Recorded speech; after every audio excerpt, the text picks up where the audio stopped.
সংকল্পপত্রে জানতে পারবে, সংকল্পপত্রে জানতে পারবে। বিজেপি সব কাজ করে, 21টা রাজ্যে সংকল্পপত্রে যা বলেছে বিজেপি কার্যকর করেছে। ছত্তিশগড়ে 3100 টাকা ধান কিনছে, মাতারি যোজনায় একসঙ্গে 12,000 টাকা দিচ্ছে। রাজস্থানে 25 লক্ষ টাকা পর্যন্ত চিকিৎসা ফ্রি, 500 টাকার গ্যাস দিচ্ছে বিজেপি। উড়িষ্যাতে মহিলাদের সুভদ্র যোজনায় এককালীন 50,000 টাকা বছরে দিচ্ছে বিজেপি। মহারাষ্ট্রে 2000 টাকা মায়েদের দিচ্ছে, গ্রাজুয়েট বেকারদেরকে মাসে 6000 টাকা দিচ্ছে, নন গ্রাজুয়েট বেকারদেরকে 4000 টাকা দিচ্ছে। হরিয়ানা না, এ রাজ্যে কি হবে সংকল্পপত্রে জানবেন। শুধু একটা ঘোষণা আমাদের পরিষ্কার আছে, হাতে কাজ, পেটে ভাত, মাথায় ছাদ, বিজেপির অঙ্গীকার। মহিলারা এপ্রিলের লাস্টে সরকার হলে 1 মে 3000 পাবে, আর মেয়ের প্রথমে সরকার হলে 1 জুন 3000 টাকা পাবে। এটা আমার এবং রাজ্য সভাপতির ঘোষিত অবস্থান। বাকিটা সংকল্পপত্রে পাবেন। প্রধানমন্ত্রী সূর্য ঘর, আয়ুষ্মান ভারত, বিশ্বকর্মা যোজনা, এলপিজি, আপনার উজালা 3 ভারতীয় জনতা পার্টি করবে। 11 কোটি লোক পশ্চিমবঙ্গে বাস করে, 7 কোটি লোক প্রধানমন্ত্রী অন্ন সুরক্ষা যোজনায় রেশন পাচ্ছে। পচা আটা খাওয়াবো না আমরা, ভালো গমটাই দেব। এফসিআই ভালো গমটা দিচ্ছে, মমতা পাচার করছে বাংলাদেশে, পোকা গমটা পিষে প্যাকেটে ঢোকায়। আমরা এলেই ভালো গমটা পাবেন, ফ্রেশ গম। 7 কোটি লোককে মোদিজি দিচ্ছে, কাউকে ফোন করতে হয়নি। মোদিজি 40 লক্ষ বাড়ি দিয়েছে, ওরা বেচে দিয়েছে 30,000 কোটি টাকার প্রধানমন্ত্রী আবাসে। বাকি প্রত্যেকের বাড়ি দেওয়ার দায়িত্ব আমাদের। প্রধানমন্ত্রী জল জীবন মিশনে নলে জল দিয়েছেন 27,000 কোটি টাকা, চুরি করে লোপাট করে দিয়েছে। নল আছে, জল নাই, নল আছে, ঝাঁঝরি নেই, ঝাঁঝরি আছে তো জল পড়ে না। এই অবস্থা পশ্চিমবঙ্গে। 14 কোটি শৌচালয় দেশে হয়েছে, 72 লক্ষ শৌচালয় বাংলায় দিয়েছে। তৃণমূল পায়খানাও খেয়ে ফেলেছে। আমি আজকে কতদিন ধরে দাদা, আপনারও দীর্ঘদিনের এখানে একটা হিন্দু ভোট কোথাও যাবে না, এমনকি প্রচুর মুসলিম লোকের ভোটও পাবো। মাসুদকে জেল খাটিয়েছে বিজেপি করে, শিক্ষিত যারা তাদেরকে করে, এসব করে কিছু হবে না। কত কত এবারে একবারে মানুষ সাফ করবে, শুধু নন্দীগ্রাম নয়, গোটা রাজ্য থেকে এই হিন্দু বিরোধী সরকারকে, নারী বিরোধী সরকারকে তুলে ফেলবে, ভারত বিরোধী সরকারকে। দাদা, আপনার দীর্ঘদিনের রাজনীতির সহযোগী মুকুল রায়, তিনি আজকে প্রয়াত হয়েছে। আমি সকালেই রাত্রেই জেনেছি। আমাকে মুকুলদার যে প্রাক্তন সহায়ক ছিল স্বপন আমাকে রাত্রে 2:30টায় জানায়। তারপরে আমি সকাল থেকে খোঁজ খবর রেখেছিলাম, আমি সোশ্যাল মিডিয়াতেও দিয়ে শ্রদ্ধা জানিয়েছি। বিধানসভায় দেহ আসলে আমাদের বিজেপি এমএলএরা সেখানে মাল্যদান করবেন, এবং আমি ঘণ্টাখানিক আগে হাপুনের সঙ্গেও টেলিফোনে কথা বলেছি। দাদা, সুপ্রিম কোর্ট, তিনি একজন রাজনীতিবিদ ছিলেন, আমার সঙ্গে ব্যক্তিগত সম্পর্ক অত্যন্ত সুমধুর ছিল। দাদা, সুপ্রিম কোর্টের নির্দেশ, আজ থেকে চূড়ান্ত যাচাই পর্ব শুরু হচ্ছে। এসআইআর ময়দানে জুডিশিয়াল অফিসাররা, হাইকোর্টের প্রধান বিচারপতির নেতৃত্বে বৈঠক, মুখ্য সচিব, ডিজিপি, কলকাতা সিপি, রোল অবজারভারদের। সুপ্রিম কোর্টের নির্দেশ যা বলেছে করুন, যারা ভারতীয় নয় তাদের নাম থাকবে না। সে হিন্দু হোক, মুসলমান হোক, ভারতীয় যারা নয় তাদের নাম থাকবে না। আর যারা শরণার্থী হিসেবে হিন্দুরা বাংলাদেশ থেকে এসেছেন, তারা সিএ এর আওতায় নাগরিকত্ব পাবেন এবং তাদের নাম ভোটার লিস্টে থাকবে। আর বাংলাদেশে মুসলমানদের নাম থাকবে না। এসআইআর তো একেবারে শেষ। বাংলাদেশ থেকে আসা প্রত্যেকটা হিন্দুর নাম ভোটার তালিকায় থাকবে, কারণ তারা শরণার্থী। আর বাংলাদেশ থেকে আসা প্রত্যেকটা মুসলমানের নাম বাদ যাবে, কারণ তারা ভারতীয় নয়। দাদা, এসআইআর তো একেবারে ভারতীয়, হিন্দু হন, মুসলমান হোক, প্রত্যেকের নাম থাকুক, আমরা চাই। এসআইআর তো একেবারে শেষ লগ্নে। কত নাম বাদ যাবে মনে হচ্ছে পশ্চিমবঙ্গ থেকে? আমি প্রথমে বলেছিলাম, শেষে বলবো, মাঝখানে বলবো। দাদা, আরেকটা, দাদা, কারো হাতে বাঁশ, কারো হাতে লাঠি, কারো হাতে হাতুড়ি, রাস্তায় ফেলে মারল, ঝরল রক্ত। তৃণমূল আইএসএফ সংঘর্ষের রণক্ষেত্র মিনাখা। তৃণমূল গুন্ডাদের পার্টি। এখানেই ডান দিকে চিল্লগ্রামে খুন করেছে দেবব্রত মাইতিকে, এদিকে বাম দিকে মনসা বাজারে খুন করেছে রথিবালা আড়িকে। অত্যাচারী পার্টি, এই দেখুন আব্বাস এর নামে মার্ডার কেস করেছে, সব হাইকোর্ট থেকে বের হয়েছে, একে জেল খাটিয়েছে এই মাসুদ। মোটামুটি তৃণমূল করতে হবে, মুসলমান হলেও তৃণমূল করতে হবে, ওই জন্য আইএসএফ পেটানি খাচ্ছে। এই বর্বর আবর্জনা যদি পশ্চিমবঙ্গে থাকে, ওরা কোনো পার্টিকে রাখবে না। কিরকম কিনছে দেখছেন না, ডায়মন্ড হারবারে কিনছে, কেজি দরে কিনছে। এখানে একজন আমাদের পঞ্চায়েত মেম্বারকে কিনেছে, পয়সা দিয়ে কিনেছে, ওর মধুয়া স্বামী পয়সা দিয়ে কিনেছে। ওগুলো সেগুড়ে বালি, সেগুড়ে শুভেন্দু অধিকারী আছে। এপ্রিল মাসের পরে লাইন দিয়ে তৃণমূলের পঞ্চায়েতের বিডিও অফিসে আর ডিএম অফিসে গিয়ে রেজিগনেশন করতে হবে, 17 সালে ত্রিপুরার মতো। সরকার বিজেপি করছে, লিখে রাখুন। আর সরকার বিজেপি করার পরে এপ্রিল মাস তো আর 2 মাস, তারপরে দেখবেন পরিষ্কার। আমি আপনাকে বলছি, নন্দীগ্রাম 21 সালে যেটা বুঝেছিল আজকে গোটা বাংলা বুঝছে। গোটা বাংলার লোক বলছে নন্দীগ্রাম ঠিক। এরা তো মুখ্যমন্ত্রীকে ফেলে দিয়ে আমাকে গ্রহণ করেছে, এরা অনেক কিছু পায়নি, পাওয়ার আশাও করে না। এই শান্তিতে রাখার কাজটা অন্তত আমি করেছি। এই যে খেলা মেলা নিজেরা চাঁদা তুলে সব মিলে একটা ধর্মীয় অনুষ্ঠান করছে, প্রসাদ খাচ্ছে, পায়েস খাচ্ছে, পুজো দিচ্ছে, প্রণাম করছে, মাথায় সিঁদুর, নাম হচ্ছে, সংকীর্তন হচ্ছে, ভজন হচ্ছে, এই যে আনন্দের মধ্যে আছে। এইটা হচ্ছে এখানকার বিধায়ক শুভেন্দু অধিকারী আছে। হ্যাঁ বলেছি, রাষ্ট্রবাদী যারা মুসলিম তৃণমূল ভোট পাবে, গরিব মুসলমানদেরকে ঠকিয়েছে। যত সুযোগ সুবিধা আছে, সুযোগ সুবিধা সুফিয়ানরা নিয়েছে, সাউদ্দিনরা নিয়েছে, কোনো গরিব মুসলমান পায়নি।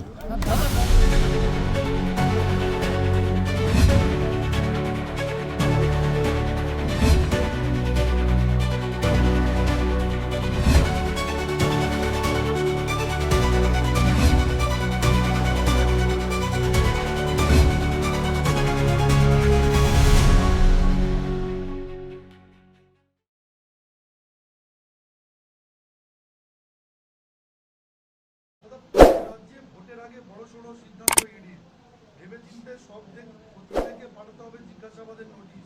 ইডি তলবের নোটিশ ঘিরে কোর্টে একের পর এক ধাক্কার প্রেক্ষিতে কি কেন্দ্রীয় সংস্থার এই সিদ্ধান্ত? আপনি কোত্থেকে বলছেন, এটা আপনাকে কে বলেছে? সূত্রের কথা উত্তর দেব। আপনি কোনো একটা সূত্র বলেছেন, সেই সূত্রকে জিজ্ঞেস করুন কোত্থেকে পেলেন, সূত্রটা কি? ইডি তো প্রত্যেক সপ্তাহে যেখানে যেখানে দরকার তল্লাশি, গ্রেপ্তার, নোটিশ সবই করছে। এবং আমি তো জানি আইপ্যাকের যে চিফ ফাইন্যান্সিয়াল অফিসার সিএফও কে আজকে দিল্লিতে ডেকেছে, গেছেন কিনা আমি জানি না, খোঁজ দিয়ে বলতে পারি।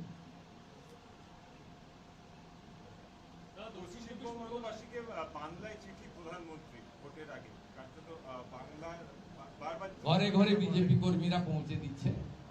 প্রধানমন্ত্রী বারে বারে বলেছেন দুটো কথা, যে বিকশিত ভারত তখনই সম্পূর্ণ হবে 2047-এ, যখন বিকশিত বাংলা হবে।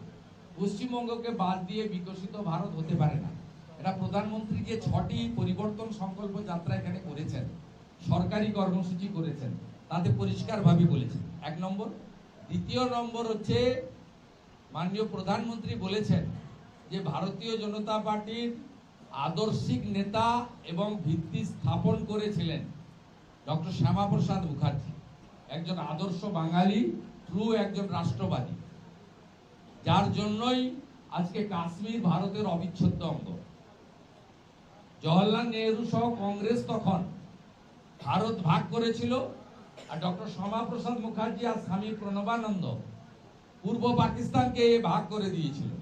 আজকে এইখানে বসে বন্দে মাতরম, ভারত মাতা কি জয়, জয় শ্রীরাম, জাতীয় সঙ্গীতের বন্দনা, তেরঙ্গা পতাকাকে প্রণাম করা, কোনো কাজই আপনি করতে পারতেন না যদি ডক্টর শ্যামাপ্রসাদ মুখার্জি এবং স্বামী প্রণবানন্দ 1947 সালের 20 জুন ভারত ভুক্তি না ঘটাতেন।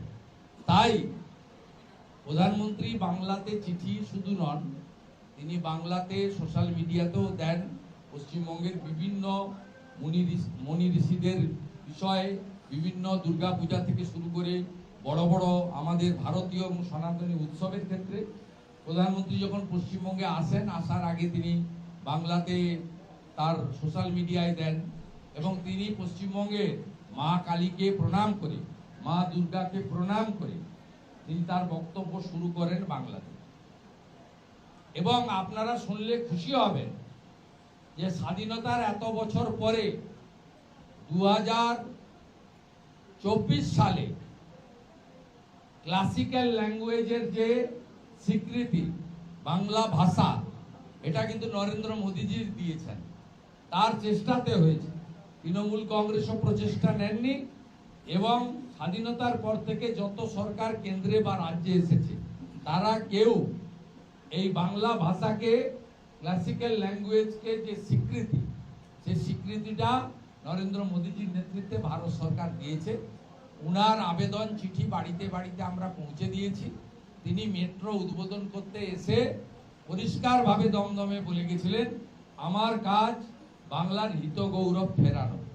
স্বাধীনতার সময় বাংলা শিল্পে এক ছিল, বিনিয়োগ এক ছিল, ফরেন ডাইরেক্ট ইনভেস্টমেন্ট বাংলায় সবচেয়ে বেশি এসেছে, কর্মসংস্থান বাংলার সকলের হাতে কাজ ছিল। বাংলায় বরঞ্চ অবিভক্ত বিহার, ইউপি, উড়িষ্যা থেকে, আসাম থেকে লোক আসতো কাজের খোঁজে। বাংলা শিক্ষাতে একে ছিল, বাংলা মেধাতে 1 নম্বরে ছিল। তিনি সেই উদাহরণগুলো দিয়ে বলেছেন যে বিজেপির সরকার আনবেন, আমরা বাংলার যে হিত গৌরব সেটা পুনরায় ফিরিয়ে আনার কাজ করব। এবং তিনি বলেছেন, আমি এর গ্যারান্টার থাকলাম। বিধানসভা নির্বাচনে পশ্চিমবাংলার লোকেরাই লড়বে, পশ্চিমবাংলার লোকেরাই জিতবে, তারাই বিধানসভা গঠন করবে, মন্ত্রিসভা গঠন করবে, তারাই সরকার চালাবে। আমাদের নেতা নরেন্দ্র মোদী বলে গেছেন, বাংলার হিত গৌরব ফিরিয়ে আনার ক্ষেত্রে আমি গ্যারান্টার থাকলাম। অন রেকর্ড হাজার হাজার মানুষকে সাক্ষী রেখে, আপনাদেরকে সাক্ষী রেখে বলে গেছেন। তাই মানুষ, গোটা বিশ্ব যে নেতার প্রতি আস্থা রেখেছে, সেই নেতার প্রতি পশ্চিমবঙ্গের গণদেবতা, জনতা, জনার্দন, ভোটার ভদ্রমণ্ডলীয় আস্থা রাখবেন। আমরা 40% ভোট ইতিমধ্যে পেয়েছি। 2,30,00,000 ভোট আমাদের হাতে আছে। মানুষ আমাদের 19, 21, 24 তিনটে ভোটেই ভোট দিয়েছে। এবারে আমাদের আর বাড়তি 5% ভোট এবং 25 থেকে 30 লাখ এক্সট্রা ভোট আমাদেরকে মানুষ যদি দেন, আর চুরি, জোচ্চুরি, সন্ত্রাস, এই অত্যাচার, ভোটে রিগিং, গণনায় কারচুপি, এটা যদি ইলেকশন কমিশন রুখে দিতে পারেন, তাহলে পশ্চিমবাংলায় পরিবর্তন তো হবেই। একদম বিহারের মতো অত্যন্ত ভালো মেজরিটি নিয়ে মোদীজির নেতৃত্বে একটি রাষ্ট্রবাদী সরকার স্থাপন।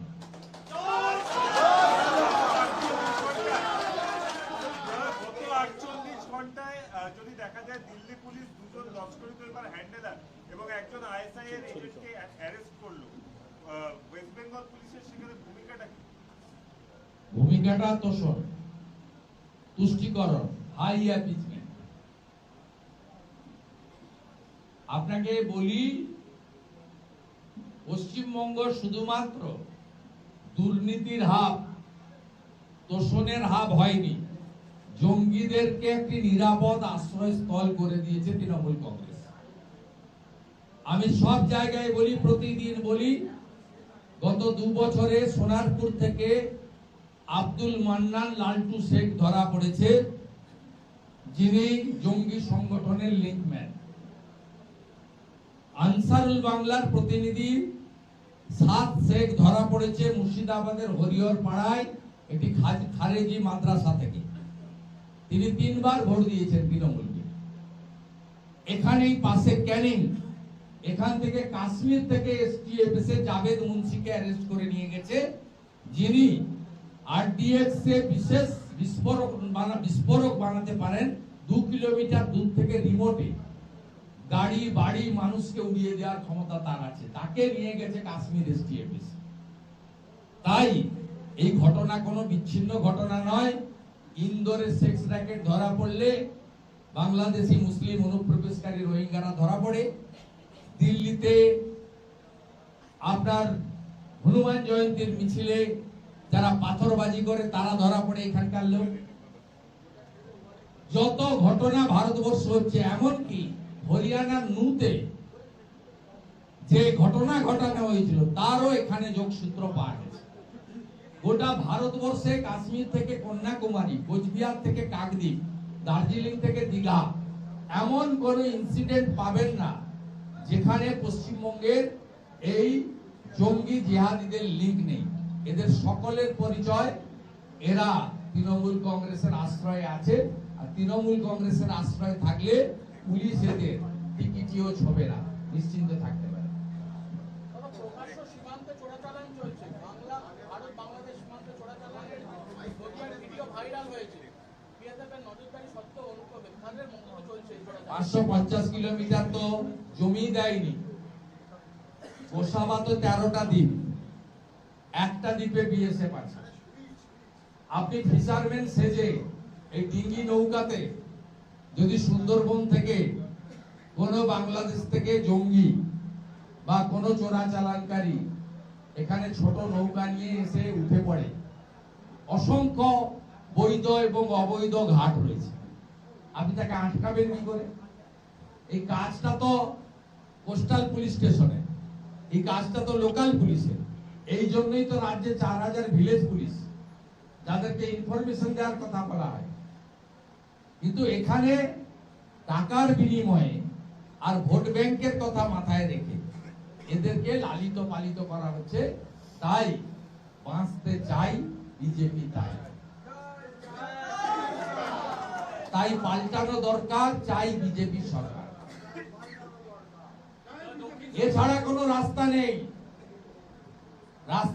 কোনো বিকল্প রাস্তা নেই। এখানে ভারতীয় জনতা পার্টির সরকার করবেন।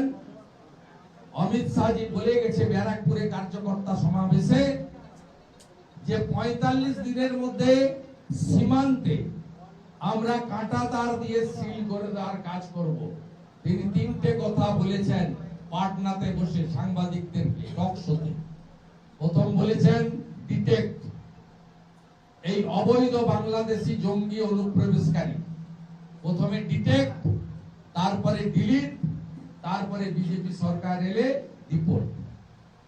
গুজরাট যদি পরিষ্কার করতে পারে, দিল্লিতে বিজেপি এসে যদি পরিষ্কার করতে পারে, হরিয়ানা বিজেপি সরকার যদি পরিষ্কার করতে পারে, উত্তরপ্রদেশ সরকার যদি পরিষ্কার করতে পারে, মহারাষ্ট্রে দেবেন্দ্র ফাডনবিস সরকার যদি পরিষ্কার করতে পারে, এমনকি দেশের স্বার্থের কথা ভেবে অবিজেপি এনডিএ সরকারও বিভিন্ন জায়গায় সহযোগিতা করেছে, কেবলমাত্র পশ্চিমবঙ্গে এই সরকার কেন্দ্রের সঙ্গে যুদ্ধ লাগানো এবং জাতীয়তাবাদ রাষ্ট্রবাদ দেশকে দুর্বল করার কাজ করেছে।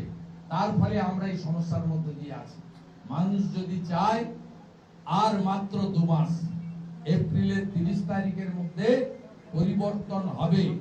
আপনারা বেশি করে ভোট দিন, জোট বাঁধুন, বিশেষ করে রাষ্ট্রবাদী সনাতনীরা আপনারা ভোট দিন। মুখ্যমন্ত্রী মমতা ব্যানার্জি বলেন ধর্ম যার যার, উৎসব সবার। বিরোধী দলনেতা বলেন ধর্ম যার যার, রক্ষা করার দায়িত্ব তার তার। এটা বাঁচার লড়াই, এই লড়াই জিততে হবে। আমার কথা শেষ, আমি একটি স্থানীয় ইস্যু বলে শেষ করি।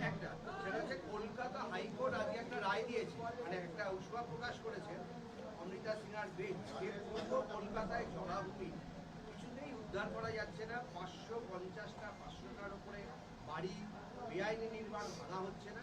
তাহলে সব মিলে বলেছে আপনারা যদি না পারেন তাহলে আধা সাময়িক বাহিনীকে নামান এই জলাভূমি উদ্ধারের জন্য। এই একটা।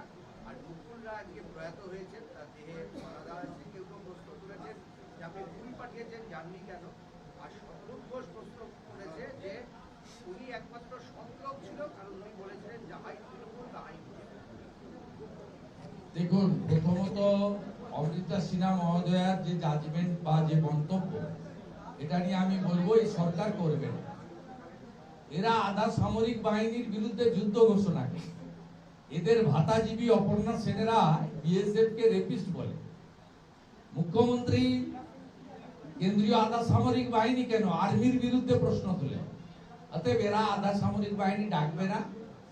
আর এই মমতে যেটা ঘটেছে, 52 জন, 27 জন এখনো নিখোঁজ, 25 জন মারা গেছে। এই মোমোর মালিক মুখ্যমন্ত্রীর সঙ্গে বিদেশে যান, তিনি গ্রেপ্তার হননি। ক্ষতিপূরণ দেওয়া হয়েছে অভিযুক্তর কাছ থেকে টাকা নিয়ে। মুখ্যমন্ত্রী তাদের যেতে যাননি, কারণ তারা সবাই হিন্দু। মুখ্যমন্ত্রী বাড়ি থেকে 10 কিলোমিটার দূরে আনন্দপুরে ঘটেছে, এবং এটা লুটপাট করে খাচ্ছে। বিজেপি কে না আনলে ওয়েটল্যান্ড কখনোই উদ্ধার হবে না। আর এই যে জাজমেন্ট, এটা গ্রাউন্ড রিয়েলিটির উপরে উনি বলেছেন মাননীয় বিচারপতি, কিন্তু কার্যকর তখনই হবে যখন এখানে বিজেপি সরকার আসবে, নইলে কখনোই সম্ভব নয়। ডিএর অর্ডার হয়েছে, কার্যকর করেনি মুখ্যমন্ত্রী, সুপ্রিম কোর্টকে মানেন না। 31 মার্চের মধ্যে বর্ডারে জমি দিতে অর্ডার হয়েছে, এখনো পর্যন্ত জমি দেওয়ার প্রসেস হয়নি। এমনকি বাজেট অধিবেশনে আপনারা যারা অ্যাসেম্বলিতে ছিলেন দেখেছেন, মুখ্যমন্ত্রী বলেছেন আমি জমি দেব না। অতএব হাইকোর্ট কি বললো, কি অর্ডার করলো, এরা কোনোটাই মানে না, সংবিধানকে মানে না। আর দ্বিতীয় কথা, মাননীয় মুকুল রায় মহোদয়কে নিয়ে মাননীয় প্রধানমন্ত্রী নিজে সোশ্যাল মিডিয়াতে দিয়েছে। আর সবাই সব জায়গায় পৌঁছাতে পারে না, প্রি অকুপাইড, প্রি কমিটমেন্ট কিছু কর্মসূচি থাকে।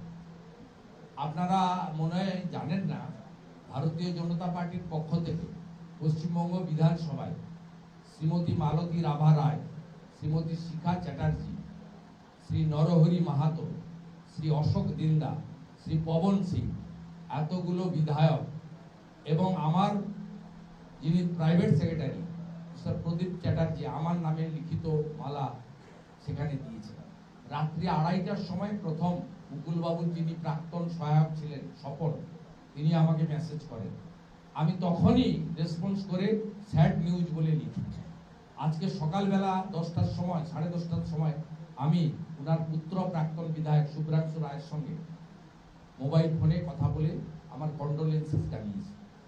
আমি সকাল 9:30টায় খেজুরিতে কর্মসূচি করেছি, 10:30টার সময় নন্দীগ্রামে কর্মসূচি করেছি, 4:30টায় এখানে টাইম দিয়েছিলাম, 4:29 আপনাদের কাছে উপস্থিত হয়েছি। আমাদেরকে নিয়ে সব প্রশ্ন তোলার কোনো কারণ নেই। যারা মুকুল রায়কে ঘাড় ধাক্কা মেরেছিলেন, তারা ভোটের জন্য মুকুল রায়ের এই নিথর দেহকে ব্যবহার করার চেষ্টা করছেন, এতে কোনো লাভ হবে না। যেদিন মমতা ব্যানার্জি মুকুল রায়ের কাছ থেকে সবকিছু কেড়ে নিয়েছিল, সেদিন ভারতীয় জনতা পার্টি নেতা কৈলাস বিজয় বর্গীজির নেতৃত্বে সেদিন আশ্রয় দিয়েছিল মুকুল রায়কে বিজেপি। মেমোরিটা রিকল করুন, মুকুল রায়ের রাজ্যসভা আসন কেড়েছে কি? মুকুল রায়ের স্ট্যান্ডিং কমিটির মেম্বারশিপ কেড়ে নিয়েছিল কি? মুকুল রায়ের যত সাংগঠনিক পদ ছিল 2015-তে কেড়ে নিয়ে তাকে পশ্চিমবঙ্গের বাইরে তৃণমূলের যেখানে অস্তিত্ব নেই পাঞ্জাবে পাঠিয়ে দেওয়া হয়েছিল। একটু মেমোরি রিকল করুন। এবং ভারতীয় জনতা পার্টি সেই পার্টি, যে কোনো রাজনৈতিক কর্মী তারা যদি আশ্রয় চায় যে আমি রাজনীতিটা করতে চাই, সে যদি রাষ্ট্রবাদে বিশ্বাস করে, তার যদি বন্দে মাতরম বলতে, জাতীয় সঙ্গীত গাইতে অসুবিধা না থাকে, তাকে আশ্রয় দেয়। ঠিক একইভাবে 1998 সালে যখন কংগ্রেস ঘাড় ধাক্কা মেরে মমতা ব্যানার্জিকে তাড়িয়েছিল, সেদিনই ভারতরত্ন বিশ্ববন্দিত নেতা অটল বিহারী বাজপেয়ী আশ্রয় দিয়েছিল। এসব কথা আমাদের না শোনানোই ভালো, বিজেপির কাছে না শোনানোই ভালো। বিজেপির মন্ত্র দেশ আগে, দল পরে, ব্যক্তি আরো দূরে, এই মন্ত্রে যে বিশ্বাস করবেন সে বিজেপি করতে পারে। বিজেপি আমাকে গ্রহণ করেছে, বিরোধী দলনেতার দায়িত্ব দিয়েছে, আমি 6 বছর নিষ্ঠার সঙ্গে কাজ করছি। 11তে সিপিএম কে উৎখাত করেছিলাম, 26-এ তৃণমূল কংগ্রেসকে উৎখাত করব। নন্দীগ্রামে হারিয়েছি, দম থাকলে ভবানীপুরে লড়তে বলুন, ওখানেও হারাবো।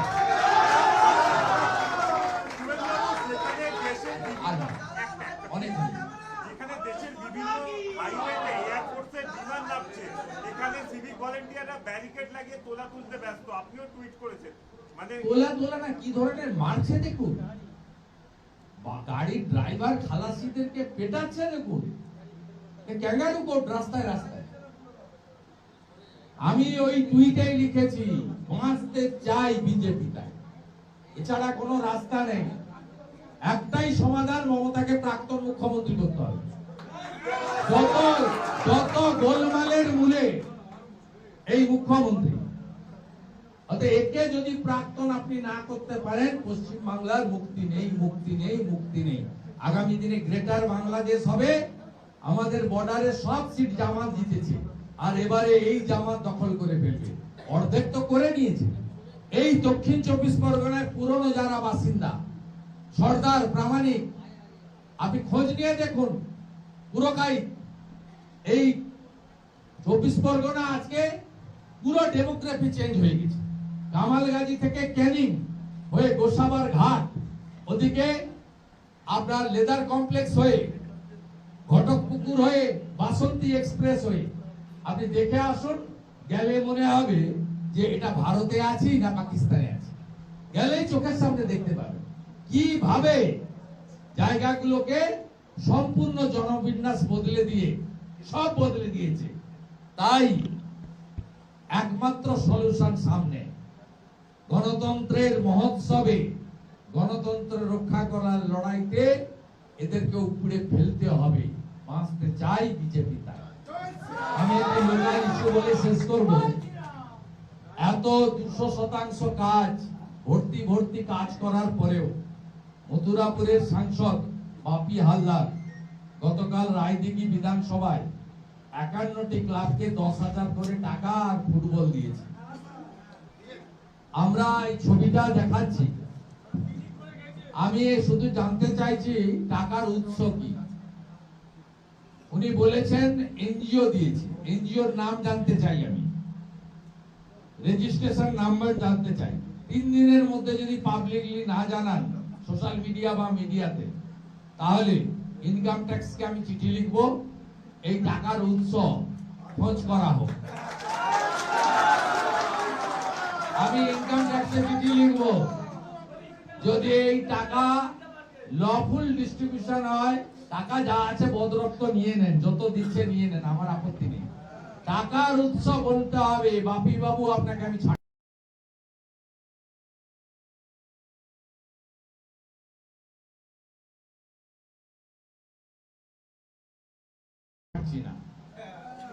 আমি ছাড়ছি না আপনাকে।